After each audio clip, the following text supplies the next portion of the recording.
සුබ දවසක් කියලා අද සාදරයෙන් පිළිගන්නවා මధు ස්වීට් හෝම් YouTube channel එකට. මම අද ඔයාලට කියලා දෙන්න හදන්නේ ගොඩක් රස ඒ වුණාට පොල් කිරි පොඩ්ඩක්වත් දාන්න නැතුව වෙනස්ම විදිහකට හදන වම්බටු කරියක් ගැන.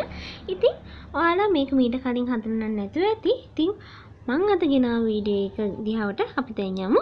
ඒ වගේම ඊට කලින් ඔයාලට කියන්න දෙයක් තියෙනවා. ඔයාලා තාමත් අපේ channel එක subscribe කරේ නැත්නම් දැන්ම පහළ තියෙන subscribe button එක click කරලා ඒ ළඟම තියෙන bell icon එකත් click කරලා තියාගන්න.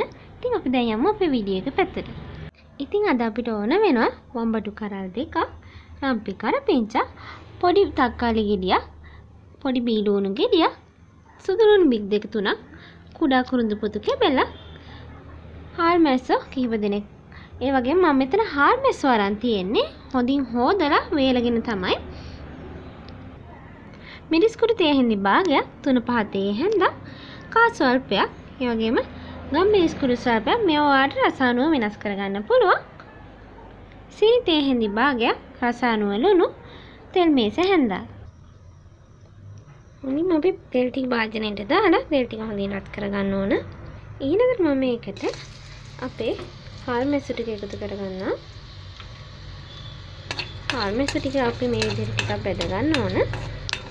අපේ හාල් මැස්සු ටික මේ විදිහට හොඳින් බෙදුනාට පස්සේ මම ඒකට සුදු ලුණු, කුරුඳු පොතු අයින් මේ විදිහට හොඳින් ඕන කරගන්න ඕන.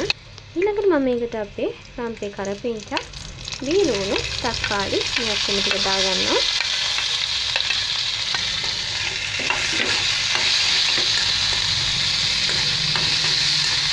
මේ විදිහට අපි මේ ටික දැන් තක්කාලි භාගයට තැම්බෙනකම් වගේ අපි මේක ටෙම්පරාදු කරගන්න ඕන.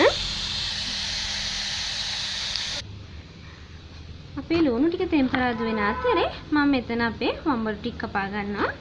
වම්බටු අපි මුලින් කපාගෙන තියාගත්තොත් අපේ වම්බටු වලට කහට පිපෙන ගන්නවා. ඒක නිසා මම මුලින් කැපුවේ නැහැ.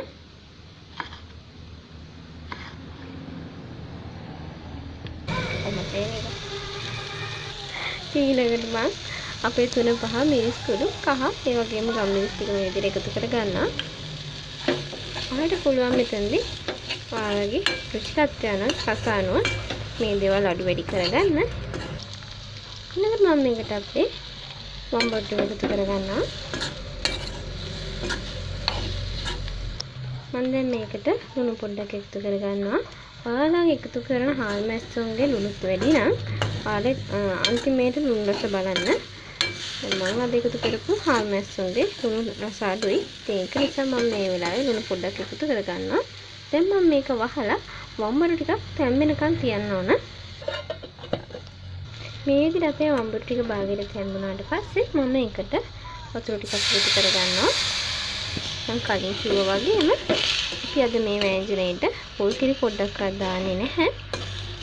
ඒ වගේම ඔයාලට පුළුවන් මේකට හාල් මැස්සු නොදා වුණත් මේක හදාගන්න.